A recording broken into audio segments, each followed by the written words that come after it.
Bonjour à tous, aujourd'hui on va parler de culpabilité lors de séparation.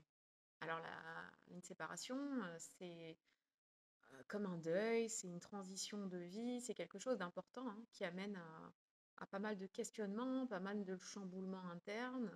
C'est une étape parfois très difficile à passer. Et on va parler de la culpabilité. Alors, on va commencer par la culpabilité déjà par rapport au partenaire. C'est-à-dire que quand on voit le partenaire extrêmement mal, euh, c'est compliqué. C'est compliqué parce qu'on voit l'autre souffrir, ce qui rajoute énormément de culpabilité. Euh, Par exemple, si on est celui qui prend la décision, des fois ça amène même à reculer, reculer, ne pas prendre la décision de se séparer. L'autre, il faut savoir que le partenaire, il va passer par pas mal d'émotions. Donc il peut y avoir de la haine, de la colère, de la rancœur, puis de la tristesse. Il peut même y avoir chez certaines personnes hein, des envies de vengeance. Donc voilà, il y a tout un processus, hein, c'est un peu comme un processus de deuil par lequel il va passer. Et effectivement, euh, quand l'autre est encore extrêmement attaché, c'est quelque chose qui va être compliqué d'annoncer cette nouvelle. Des fois, elle est même un peu soudaine, cette nouvelle. L'autre s'y attend pas du tout, ou voilà, sait que ça va pas très bien dans le couple, mais s'attend pas à une séparation. Donc voilà, il y a cette culpabilité-là aussi qui est importante. Il faut savoir que cette culpabilité, elle est utile en fait. Elle prouve qu'on a de l'empathie, donc c'est important. Et il faut se responsabiliser.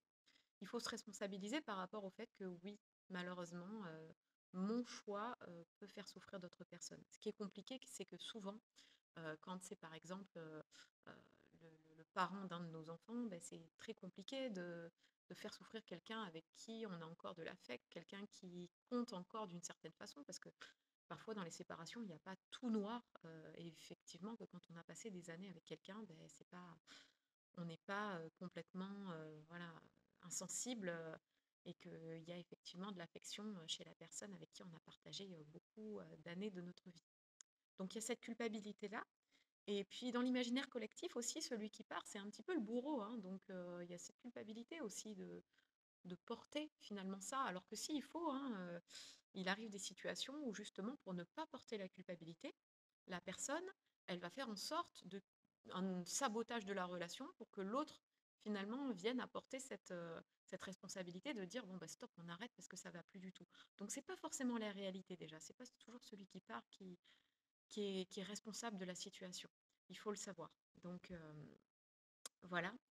On va ensuite parler de la culpabilité vis-à-vis des enfants. Parce que ça, je l'entends très très très fréquemment. Et c'est la plupart des questionnements des couples. J'ai beaucoup de réponses quand je pose la question qu'est-ce qui fait que pour rester ensemble? Souvent, on me répond pour les enfants. Alors, effectivement, c'est difficile de se séparer de cette culpabilité. C'est une réaction tout à fait normale, tout à fait légitime. Euh, Encore une fois, ça prouve que ben voilà, on est dans l'empathie, on est même quelqu'un qui voilà, qui n'a pas envie de faire souffrir ses enfants et c'est tout à fait normal. Il y a beaucoup de gens qui pensent qu'il faut sacrifier son couple parce qu'ils sont devenus parents. Personnellement, je pense que c'est une erreur parce que les enfants, ils ont besoin d'un père ou d'une mère heureux, que ce soit ensemble ou séparément.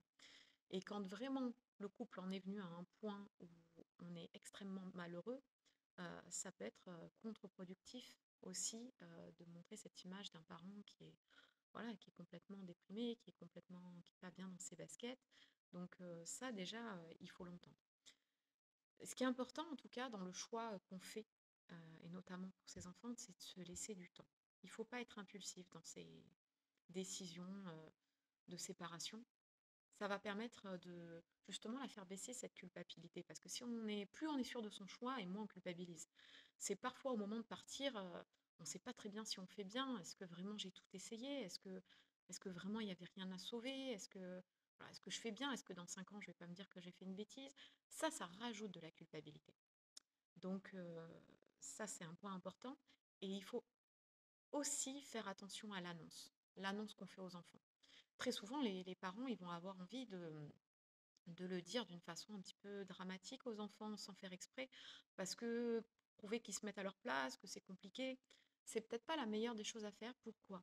Parce que quand on annonce à ses enfants avec justement quelque chose de dramatique, l'enfant va lui-même se projeter, il va sentir la culpabilité. Il va pas hésiter après à utiliser d'ailleurs ce bouton culpabilité. Ah, j'ai eu des bonnes notes, des mauvaises notes parce que vous divorcez. Et il va voilà, pouvoir activer ça quand il veut. Donc, effectivement, il faut lui dire, je comprends ta tristesse, tout ça, mais il faut aussi l'annoncer d'une façon très rassurante. C'est-à-dire que si vous-même, vous êtes à l'aise avec la décision, déjà, il va le sentir. Il va le sentir. Bien évidemment, vous pouvez partager voilà, s'il y a de la tristesse. Ce qu'il faut savoir, c'est que la culpabilité, elle part lentement mais sûrement. Les premiers mois, elle est tout à fait normale, cette culpabilité. Elle s'accompagne même très souvent voilà, de tout ce qu'il y a à vivre dans une rupture hein, et toutes ces étapes. Et ce que je voulais vous dire aussi, c'est que si elle s'installe après les plusieurs mois, si elle s'intensifie, faut pas hésiter à aller voir quelqu'un, faut pas hésiter à aller suivre une thérapie, parce que ça voudra dire beaucoup de choses de vous et beaucoup de choses sur la personne, sur la, voilà, la mère que vous êtes, sur la personne que vous êtes, et ça, il faut travailler dessus si jamais ça perdure. Voilà. Ben, je vous souhaite une excellente journée. Au revoir.